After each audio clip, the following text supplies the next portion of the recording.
meron pa akong, hindi, baka ano lang, baka may iniisip lang siya, baka may iniinda lang siya na hindi ko alam, na hindi niya masabi sa akin, ganyan. So, alam mo yung iintindihin ko, parang ganun eh. Iintindihin ko hanggang sa hindi ko na maintindihan. Nakita na natin yung worth natin, na parang if we feel like the relationship is leaning towards na parang delikado na, or it's not going as how you wanted it to go.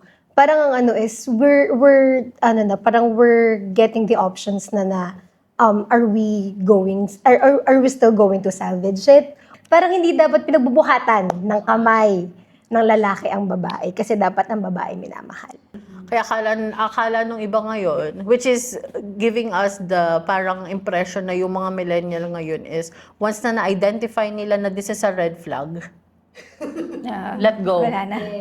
Sa tingin ko po yung red flag na masyadong na-normalize, for me lang po, I'm not speaking for everyone naman, is yung parang pag yung partner mo is controlling siya, masyado or seloso, parang thinking na, hala, nagsiselo siya, sobrang love niya ako, ganyan.